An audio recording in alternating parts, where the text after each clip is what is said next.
and welcome to GCU Reviews. Getting closer. What's hot and what's not. Getting closer. Bye. Getting closer. Hey guys, this is Dee. And I'm Danielle. And welcome to GCU Review.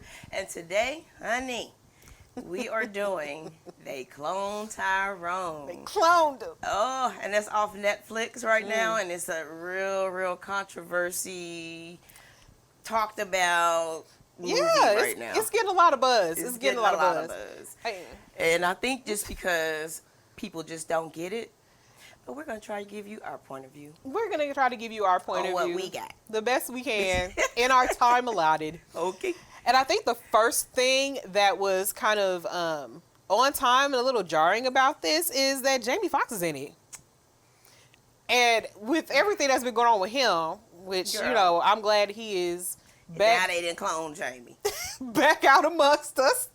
Y'all cut it out. And talking for himself as himself. Y'all cut it out. Then y'all go and start some stuff saying that he's been cloned. Girl. And then they come out with a movie, they clone Tyrone and he's in. I was like, you know what, Netflix, I don't know what you doing, but you need to stop. I mean, promotion any That's way possible. crazy. I mean, I get it, but how did that happen? How did that happen? Because people fall for the okie doke. Is there a Simpsons episode about this or something? Oh, we got to go back and check.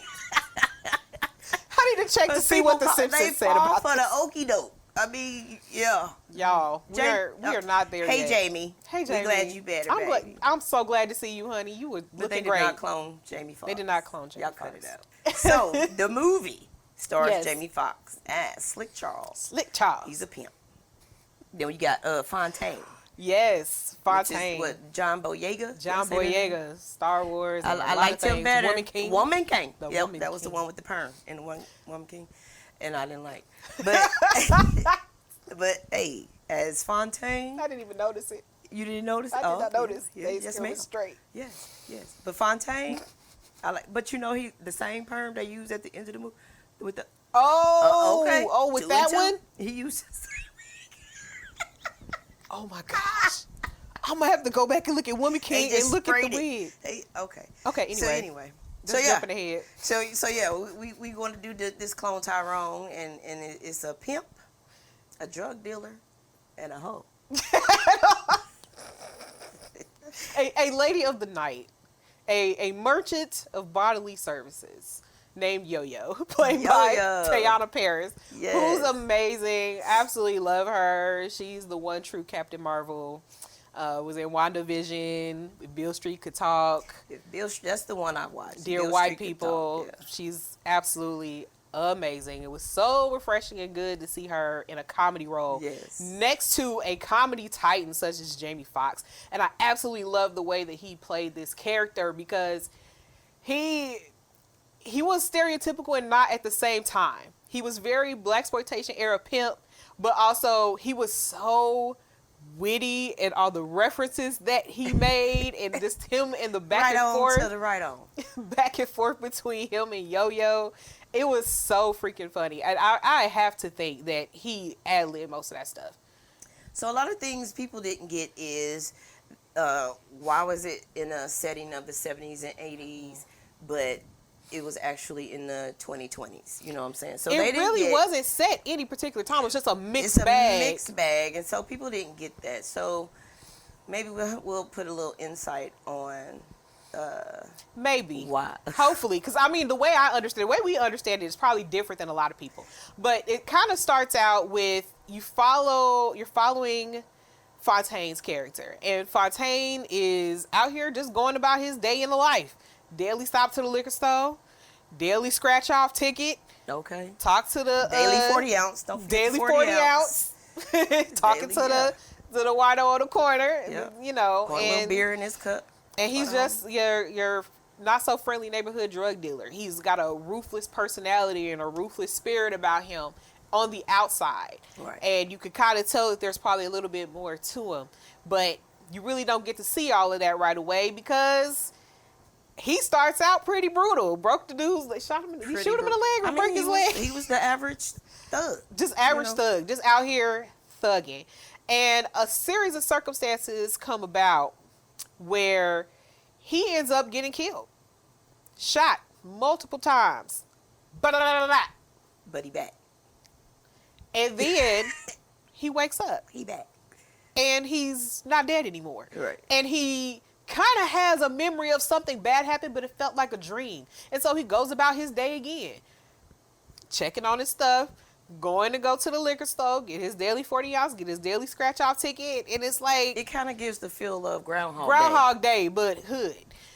And mixed with what's that one with Eddie Griffin in it? Oh wait, yes, I know which one you're talking about. Was it Black Man? What was it? No, Brother Man. Brother Man. Brother Man. Oh my gosh, so I've it's not seen that Groundhog Day forever. mixed with Brother Man mixed with Shaft.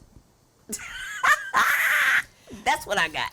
The tone of this movie for me is like if it was a movie directed by Spike Lee and Donald Glover. Yeah. I see very much Spike Lee style and Donald Glover style, very much how he did at Atlanta. Right. What I love about some of the references in this movie is that they don't explain certain things. And they don't need to be explained. Because it's like, if you know, if you don't, Google it. Oh. Okay. You're welcome. Okay. You know, and I enjoy that. Because it's either you know, or you don't, and you don't. So talk about like some of the things that people didn't get. What was for you? Because I know you explain things a lot better. No. to people. So what is it for you that have the people like, I don't get it?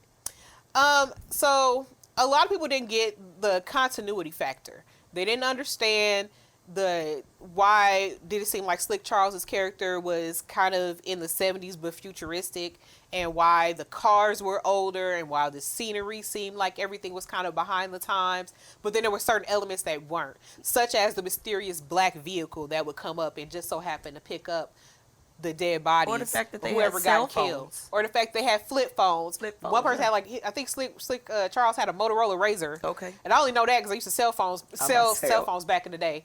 So I say, oh, okay. I did. I was also a Motorola Razor.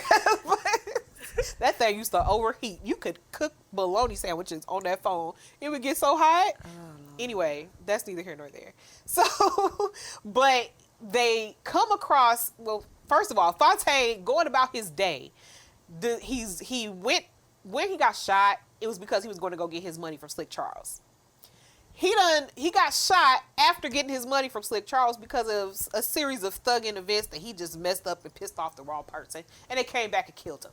So then he's going about this second day, not realizing that he was dead the previous day. He got killed, and shows back up to Slick Charles, and Slick Charles is like, Did I just see you get killed? Didn't I just see you get killed? What in the zombie Negro nation is this? Let me tie you up. Let me go ahead and tie you up because this ain't right. This ain't right. Yeah, so he's trying to explain to him, like, something's wrong here. I just saw you die. Yo-Yo saw you die. But here you are in my face asking for money that you just got yesterday. Right. Because you were here.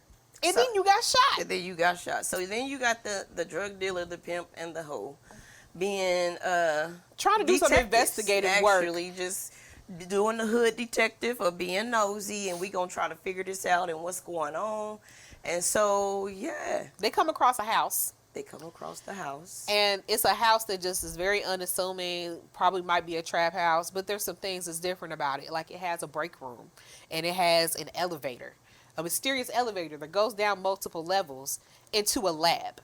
And this particular lab has a lab worker with a very suspicious afro. Very suspicious afro. And they end up seeing Tyrone's body. The other Fontaine. Yep. That's Tyrone. Fontaine. His name is Tyrone, but they call him Fontaine. Yep. They end up seeing his body in this lab. And so now it's like, okay, how do we figure this out? So as far as why I think there were continuity issues, you find out later on that the whole cloning thing is a scheme, but there are several other tenets of this scheme being conducted by this corporation who has descended upon this little city that's primarily black in order to do experiments on them. And they use several things to do that. They use music.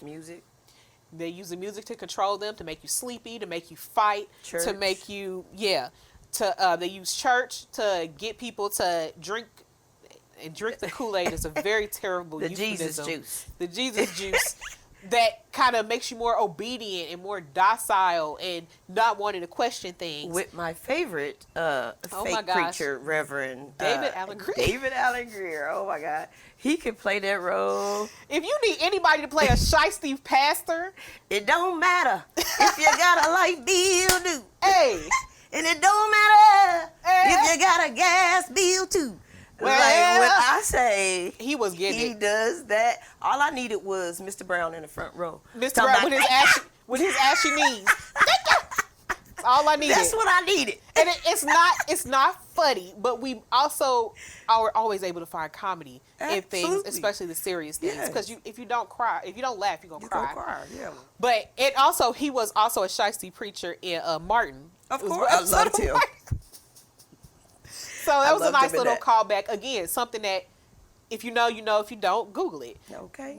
You just would have had to grow up watching Martin to understand that particular reference. So with these, they had like elevators Oh, the that food. led to, and the food that led from the church to the strip club. Yep. They use everything that is embedded into the black community. Against them, basically. Period. And that's how you reach them. Yep. You know, There through was- the good, through the bad, through whatever action that you want to take, we gonna get you at some point. Yeah, that's a very good point. There were portals to this particular underground layer of this corporation in each one of those places. In the church, in the fried chicken joint, which they was eating the chicken and it was making them like laugh and be happy and forget things. In the strip club where people were just like throwing away their money and, it was very sexualized type of environment. All of these different things are part of negative stereotypes that are built up around specifically the black community, even though they're not specific to the black community or even specific to the black community at this particular point in time. Right. But that's, that's something that gets overlooked because I really feel like the whole point was to only use negative things about the black culture to attack the black culture, yep. but none of the good things. Right. Because there are good things depending on who you talk to and what they believe about the cultural significance of the black church and the black community. But if you only look at it from a stereotypical point of view, then you're only going to see the bad. Right on. To the right on. And so they used every single one of those bad points about black culture to attack these people. Right. And to keep them in one spot, to do these experiments, to try to figure out how to suppress the black community specifically. Yep. And so while that whole plot is unfolding, Fontaine starts to have a crisis because he realizes if I'm being cloned over and over again to come here and to kill other people and sell drugs in my community, why is that? Why am I continually being brought back to do this? To do this every day. Every day. The same thing every day. I get killed, they clone me and bring me back to do the exact same thing. That's because that's what they were trying to do. They were trying to keep people there. You know what I'm saying? You don't want other. It's like crab in a barrel. Yeah. Like when you pull them down. So they didn't have to do the crab in the barrel. They just gonna keep you level on the same thing and bring you back to do the same thing over and over again because that's where they want you to be. And they could have, and it's not to say that there weren't good people in the community. They didn't bother cloning any of them. Right. Right. So Yo-Yo wasn't a clone. Yo-Yo was not a clone, but Yo-Yo wasn't a clone. I don't know what you feel about this, but I think the reason why they didn't clone her is because they don't feel like they need to do anything with people who are damaged spiritually. Okay, come on. Because you will keep yourself down. You will keep yourself there. Huh? Come on, Danielle, with the knowledge. Y'all feel that? You feel it. I felt it. That was so tough for me. And another tough moment for me was when Kiefer Sutherland, who was like the head of the particular They called him Kevin Bacon. Kevin Bacon. They did call him Kevin Bacon. He doesn't even have a name in the movie. He did. He didn't have a name. So there's a particular point where he's like the head of the organization in that particular area. He's running the whole organization there. And there's a point where Yo-Yo, Slick Charles, Fontaine, they find out all this information. They're like, oh, we're going to take you down. And he says a magic word, and they realize that they're all being controlled, except Yo-Yo, because she's not a clone. And she's not also under the influence of any music or anything at that time. Right, because, she never fell into that. She never fell into that. I wonder why. I never got to that point of why. But And so he tells him, he's like, we put this together and put you here because we know that you're going to continue to destroy your community every single day. Right. So that's why we keep cloning you. And you're going to keep doing what we tell you to do because I'm the one that has control over who lives and who dies. Right. And that made me think. It made me think about how using the worst parts of a community against them says more about you than it does them. Exactly. Because what about you that you need to use the negativity about me to keep me in a place where you don't want me to be? And not even highlight whatsoever and work hard to suppress, mind you, anything positive about me and my community. Exactly. But I guess that's how they kept control. That is how they That's kept how they kept control. control. And that's how they kept everybody in that same place and in that same different time periods. Because wherever you fell is where you stayed. However, it was a black revolution. It was a revolution. All the pimps, gangsters, hustlers, hoes got together. And rode out. And that was my favorite part because Yes. in a black community, it's very hard for us to stick together and to accomplish anything without stepping on each other's toes. I guess that's probably And that's hard for anybody. the best way. It is. It's hard for just but a you already know how they coworker say group. that we don't stick together. They say And that was one part of the movie that I loved because we stuck together, we came together, and we rode out. Rode out, destroyed all the clones, or at least freed the clones, killed all the people that were in there, even the weird, suspicious Afro people. You have to see that for yourself. I don't know how else to explain that. Oh my God, please go watch it. Because their end goal was to basically, they realized that they couldn't assimilate black people into white culture specifically the way that they wanted to. Right. Because we had already had our own culture. Right. So they said, if we can't destroy you this way because you're going to keep finding a way out, we're just going to try to turn you all into white people. They physically were trying to do that through this clone process. Right. And the twist about it was the main person who had come up with the whole cloning process was Fontaine himself. OG, original Fontaine, the real Fontaine, The real Fontaine. who is now an old man. And he did explain that why he started doing this because his brother got killed in the streets. And, By police And officers. he didn't want that to happen again. But you can't just take something as far as that and then go to the extreme of, I don't want this to happen again, so I'm just going to make the black community white. Rather than, I don't know, That's extreme. infiltrating government and changing laws. Becoming a police captain and changing the rules within the precinct and getting Right. rid of bad cops. Besides, I don't know, focusing on education within your family, not just your household. Right? Things like that. All these other options he had. But instead, Instead, he decided To be a mad scientist. to be a mad scientist because he himself had accepted all of the only negative parts that he was told about black people. He chose to Right. accept that information Right. and see that the only way out was to destroy his own people. And I think that's the overall That is the overall theme and moral of the story. So if you didn't get it, now you got it. I'm hoping so anyway, because that's how I felt, and you may not feel that way, but that's what I got from And it. my thing is, don't focus on the errors. Don't focus on what year it is. Just focus on the message that is given about us, the way they feel about us. Because that's really what it is. That's really what it is. It's just putting a magnifying glass on the way they see us and then using that to burn us alive, essentially. Period. Because I'm going to tell you something. Other people in history get all of their bad things erased. All right. So, because I'm just gonna look. because we don't have an entire hour to go over that, I'm just gonna say that for me, the movie was hot. I loved it. I enjoyed it. I'll I probably loved have it. to watch it several more times. There'll probably be more takeaways that I could get from it. And do yourself a favor. Yeah. Watch it all the way to the end. Like yes. credits. Yes. Get to the song of Tyrone, baby. Erica Badu did Erica the song did that. over. Erica did that. It was cute. It was a remake. Erica Badu. I can't sing all the lyrics to it right now, but it was. I was can't cuss? screaming We it. can't cuss? I don't know. Oh, we probably can't. We probably can't. But go ahead. Probably not that word. That's one of the big ones. Oh, and that's one of my favorites. It is a very Oh my great. God. It's a beautiful word. So this is a hot for me. I know it's very controversial for a lot of people. Maybe go back and watch it, and then maybe apply some of the things or the points that we pointed out for you, and maybe like, oh, okay. You might, or you know what? If you see it a different way, or you found something else, because we didn't really get a chance to go over all the fine detail points of it, because there's so much to it. There's so many we would layers. need like 4 more segments to really go over. We this whole honestly would need 4 more segments. Go ahead and hit us up in the comments us and up. talk about it. I want to know. I I really really wanna want to know how y'all feel. Yeah. Just make sure that y'all hit us up in the comments. Let us know what you think.